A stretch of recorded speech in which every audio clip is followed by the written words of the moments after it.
Hello friends, welcome to my channel. आज के इस वीडियो में हम लोग वाईसीडी की बुक से बीपीएससी एडीओ के प्रैक्टिस सेट को आपके साथ डिस्कस करेंगे। और इसके पहले की वीडियोस में भी हमने बीपीएससी एडीओ के प्रैक्टिस सेट को आपके साथ डिस्कस किया है। अगर अभी तक आपने उन वीडियोस को नहीं देखा है तो उन वीडियोस का लिंक आपको डिस्क्रिप्शन बॉक्स में मिल जाएगा, आप उसे जाके देख सकते हैं। तो बिना देरी किए चलिए आज का ये वीडियो स्टार्ट करते हैं। तो इससे पहले के वीडियो में हमने प्रैक्टिस सेट 8 तक के क्वेश्चंस का डिस्कशन आपके साथ कर लिया था। आज के इस वीडियो में हम लोग प्रैक्टिस सेट 9 के क्वेश्चंस का डिस्कशन आपके साथ करेंगे। तो क्वेश्चन नंबर 1 है, किसके प्रयत्नों से बिहार प्रांतीय कांग्रेस का दूसरा अधिवेशन हुआ? तो इस क्वेश्चन का सही जवाब हो जाएगा ऑप्शन बी, श्री दीप नारायण सिंह के। बिहार प्रांतीय कांग्रेस का दूसरा अधिवेशन श्री दीप नारायण सिंह के प्रयत्नों के फलस्वरूप आयोजित किया गया था और इस सम्मेलन का प्रमुख उद्देश्य स्वतंत्रता आंदोलन और राष्ट्रीय कांग्रेस के मध्य संतुलन स्थापित कर राष्ट्रीय उद्देश्यों को प्राप्त करने की दिशा में सहयोग करना था। फिर क्वेश्चन नंबर 2, घरेलू उत्पादों पर करों का मूल्यवर्धित कर में रूपांतरण की प्रथम सिफारिश की गई। तो इस क्वेश्चन का सही जवाब है ऑप्शन बी, राजा चलया कमेटी। घरेलू उत्पादों पर करों का मूल्यवर्धित कर में रूपांतरण की प्रथम सिफारिश 1991 में राजा चलया कमेटी के द्वारा की गई थी। फिर क्वेश्चन नंबर 3, भारत की किस संस्था का आदर्श वाक्य है, धर्मो रक्षति रक्षितः, कानून तभी रक्षा करता है जब उसकी रक्षा की जाती है? तो इस क्वेश्चन का सही जवाब हो जाएगा ऑप्शन ए, अनुसंधान और विश्लेषण विंग का। फिर क्वेश्चन नंबर 4, राष्ट्रीय जनता दल की स्थापना किस वर्ष हुई थी? तो इस क्वेश्चन का सही जवाब हो जाएगा ऑप्शन सी, 1997 में। राष्ट्रीय जनता दल की स्थापना जुलाई 1997 ईस्वी में लालू प्रसाद यादव के द्वारा की गई थी और यह बिहार की प्रमुख क्षेत्रीय दल है। फिर क्वेश्चन नंबर 5, महाद्वीप अलग कैसे हुए? तो इस क्वेश्चन का सही जवाब है ऑप्शन बी, विवर्तनिक क्रिया से। फिर क्वेश्चन नंबर 6, लामडिंग किस राज्य में स्थित है? तो इस क्वेश्चन का सही जवाब हो जाएगा ऑप्शन ए, असम में। लामडिंग भारत के असम राज्य का एक प्रमुख नगर है और लामडिंग नगर असम के होजाई जिले में स्थित है। फिर क्वेश्चन नंबर 7, 1922 ईस्वी में चित्तरंजन दास की अध्यक्षता में भारतीय राष्ट्रीय कांग्रेस का अधिवेशन कहां पर हुआ था? तो इस क्वेश्चन का सही जवाब हो जाएगा ऑप्शन ए, गया में। 26 से 31 दिसंबर 1922 ईस्वी में चित्तरंजन दास की अध्यक्षता में भारतीय राष्ट्रीय कांग्रेस का राष्ट्रीय अधिवेशन गया में संपन्न हुआ था और मार्च 1923 ईस्वी में स्वराज पार्टी की स्थापना चित्तरंजन दास और मोतीलाल नेहरू ने इलाहाबाद में की थी। फिर क्वेश्चन नंबर 8, भारत का बिहार में स्थित बाढ़ प्रभावित क्षेत्र है। तो इस क्वेश्चन का सही जवाब हो जाएगा ऑप्शन सी, 16.5%। भारत के कुल बाढ़ प्रभावित क्षेत्र का 16.5% क्षेत्र बिहार में स्थित है, जबकि बिहार के कुल क्षेत्रफल का लगभग 73% भाग बाढ़ से प्रभावित है। फिर क्वेश्चन नंबर 9, बिहार का शोक किस नदी को कहा जाता है? तो इस क्वेश्चन का सही जवाब हो जाएगा ऑप्शन सी, कोसी नदी को। कोसी नदी को बिहार का शोक कहा जाता है और कोसी नदी का उद्गम चीन के अधीन तिब्बत से होता है। फिर क्वेश्चन नंबर 10, बिहार के किस जिले में तेलहर कुंड जलप्रपात अवस्थित है? तो इस क्वेश्चन का सही जवाब हो जाएगा ऑप्शन सी, कैमूर में। तेलहर कुंड अथवा तेलहर जलप्रपात बिहार के कैमूर जिले में भभुआ अधौरा मार्ग पर स्थित है और यह प्रपात दुर्गावती नदी के उद्गम के पास रोहतार पठार में स्थित है। फिर क्वेश्चन नंबर 11, सोन और गंगा नदी का संगम बिहार के किस जिले में स्थित है? तो इस क्वेश्चन का सही जवाब है ऑप्शन बी, पटना। सोन और गंगा नदी का संगम बिहार के पटना जिले में स्थित है।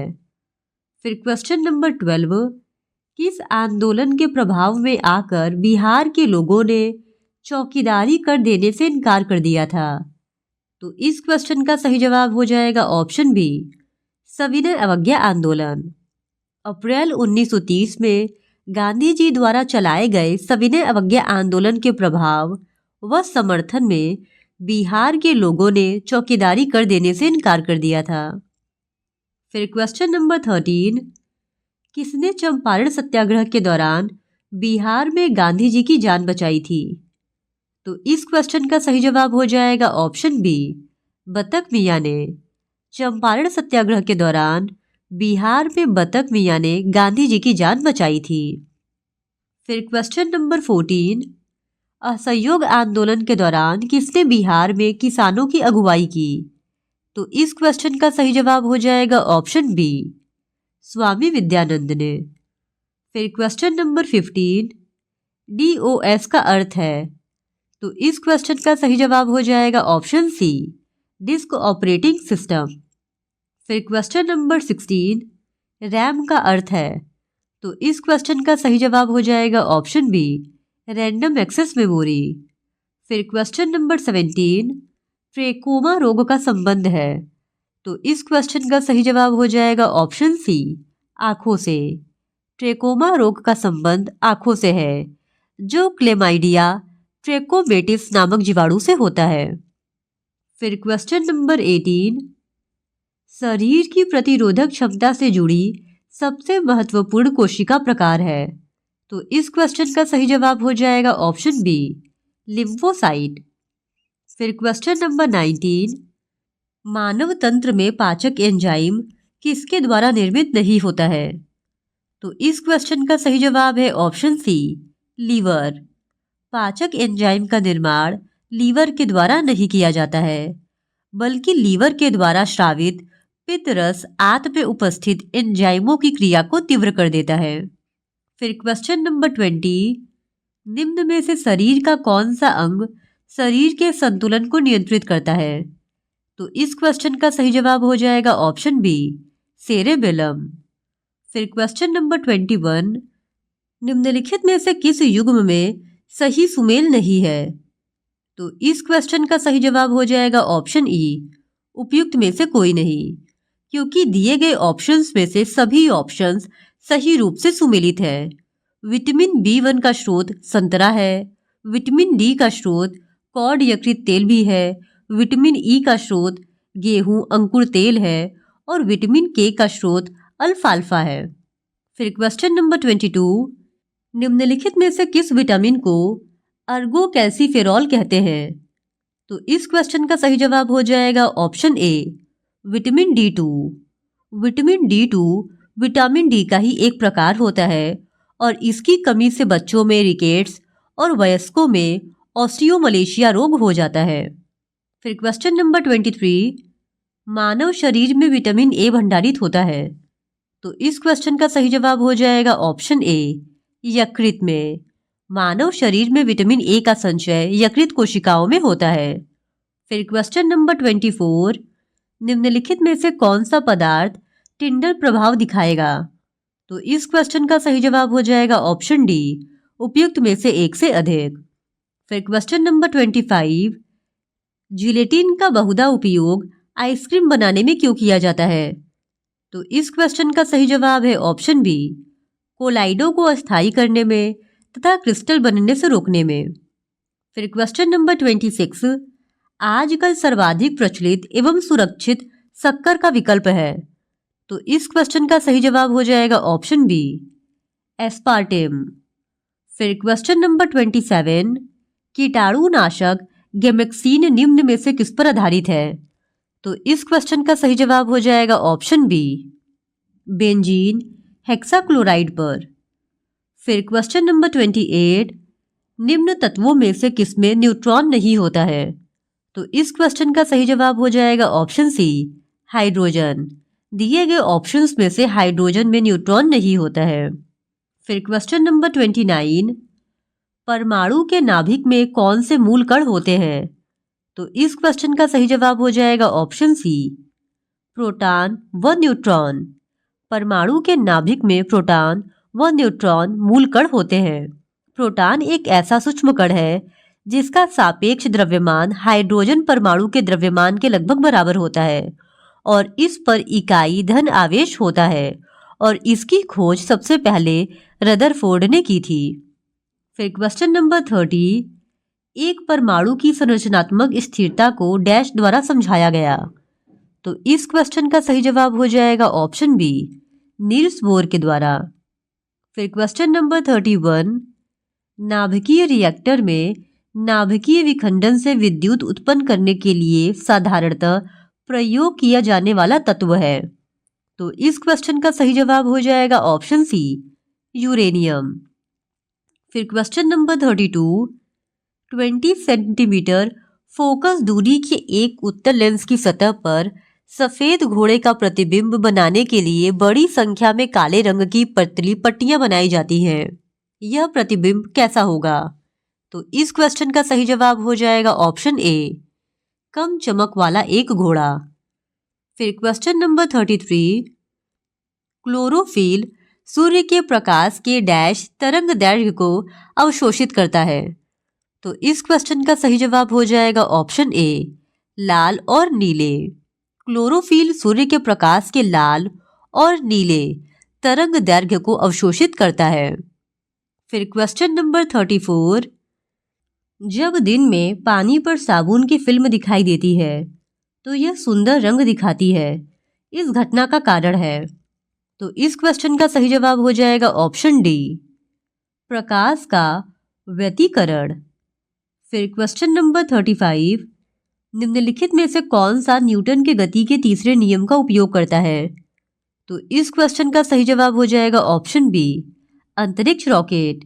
अंतरिक्ष रॉकेट न्यूटन के गति के तीसरे नियम का उपयोग करता है और न्यूटन के गति के तृतीय नियम के अनुसार प्रत्येक क्रिया के बराबर और विपरीत दिशा में प्रतिक्रिया होती है।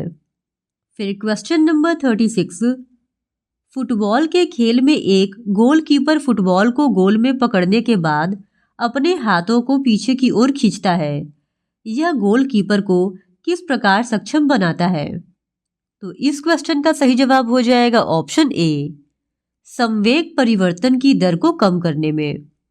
फिर क्वेश्चन नंबर 37, निम्नलिखित में से किस ऊर्जा परिवर्तन में घर्षण बल शामिल होता है? तो इस क्वेश्चन का सही जवाब है ऑप्शन ए, गतिज ऊर्जा से उष्मा ऊर्जा में। गतिज ऊर्जा से उष्मा ऊर्जा परिवर्तन में घर्षण बल शामिल होता है। फिर क्वेश्चन नंबर 38, राष्ट्रीय बचत प्रमाण पत्र की बिक्री से प्राप्त हुई राशि भारत सरकार के किस खाते में जमा होती है? तो इस क्वेश्चन का सही जवाब हो जाएगा ऑप्शन सी, भारत का सार्वजनिक खाता। भारत के सार्वजनिक खाता का उल्लेख संविधान के अनुच्छेद 266 क्लोज 2 में किया गया है और सार्वजनिक खाते के अंतर्गत आम लोगों की जमाएं आती हैं जो वास्तव में सरकार की नहीं होती और जिन्हें बाद में लोगों को लौटा दिया जाता है। फिर क्वेश्चन नंबर 39, भारत की 8वीं पंचवर्षीय योजना की अवधि है। तो इस क्वेश्चन का सही जवाब है ऑप्शन सी, सन 1992 से 1997 तक। भारत की 8वीं पंचवर्षीय योजना 1 अप्रैल 1992 से 31 मार्च 1997 तक की थी और यह योजना उदारीकृत अर्थव्यवस्था के रूप में जॉन डब्ल्यू मिलर के मॉडल पर आधारित थी और इस योजना का उद्देश्य मानव संसाधन का विकास था और इस योजना में 5.6% की विकास दर का लक्ष्य रखा गया था, परंतु वास्तविक जो प्राप्त हुआ था वो था 6.78%। फिर क्वेश्चन नंबर 40, 7वीं पंचवर्षीय योजना में अविकासीय व्यय में वार्षिक वृद्धि का औसत है। तो इस क्वेश्चन का सही जवाब हो जाएगा ऑप्शन डी, 18.9%। 7वीं पंचवर्षीय योजना की अवधि 1 अप्रैल 1985 से 31 मार्च 1990 तक की थी और इसका उद्देश्य एक स्वतंत्र आत्मनिर्भर अर्थव्यवस्था की स्थापना करना था और इस योजना में अविकासीय व्यय में वार्षिक वृद्धि का औसत 18.9% था। फिर क्वेश्चन नंबर 41, पंचवर्षीय योजनाओं के मसौदों को अंतिम रूप से कौन स्वीकृति प्रदान करता है?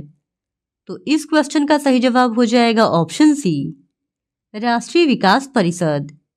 राष्ट्रीय विकास परिषद एक संविधानेतर संस्था है जिसकी स्थापना योजना आयोग के अनुषंगी संस्था के रूप में 1952 में की गई थी और इस संस्था का प्रमुख कार्य योजना के संचालन का समय समय पर मूल्यांकन और विकास को प्रभावित करने वाली नीतियों की समीक्षा और योजना में निर्धारित लक्ष्यों की प्राप्ति के लिए सुझाव और योजनाओं को अंतिम रूप प्रदान करना था। फिर क्वेश्चन नंबर 42, 8वीं पंचवर्षीय योजना प्राथमिकता देती है। तो इस क्वेश्चन का सही जवाब हो जाएगा ऑप्शन ए, रोजगार बढ़ाने को। फिर क्वेश्चन नंबर 43, नीति आयोग अस्तित्व में कब आया? तो इस क्वेश्चन का सही जवाब हो जाएगा ऑप्शन सी, 1 जनवरी 2015 को। नीति आयोग भारत सरकार द्वारा गठित एक नया संस्था है जिसे योजना आयोग के स्थान पर बनाया गया था और यह 1 जनवरी 2015 को मंत्रिमंडलीय प्रस्ताव के द्वारा अस्तित्व में आया था। फिर क्वेश्चन नंबर 44, भारत में राष्ट्रीय आय की गणना में एक समस्या है। तो इस क्वेश्चन का सही जवाब हो जाएगा ऑप्शन डी, असंगठित क्षेत्र का। फिर क्वेश्चन नंबर 45, निम्नलिखित में से किसका निर्माण पंचायती राज व्यवस्था के तहत हुआ था? तो इस क्वेश्चन का सही जवाब हो जाएगा ऑप्शन सी, ग्राम पंचायत का। ग्राम पंचायत का निर्माण पंचायती राज व्यवस्था के तहत बलवंत राय मेहता की संस्तुति पर हुआ था। फिर क्वेश्चन नंबर 46, निम्न में से कौन सा अनुच्छेद पंचायत के गठन के लिए राज्य सरकारों को निर्देश देता है? तो इस क्वेश्चन का सही जवाब हो जाएगा ऑप्शन बी, अनुच्छेद 40। संविधान के भाग 4 में स्थित राज्य के नीति निर्देशक तत्व में अनुच्छेद 40 के अंतर्गत राज्य ग्राम पंचायतों का संगठन करने के लिए कदम उठाएगा, ऐसी राज्य सरकार को निर्देश दी गई है।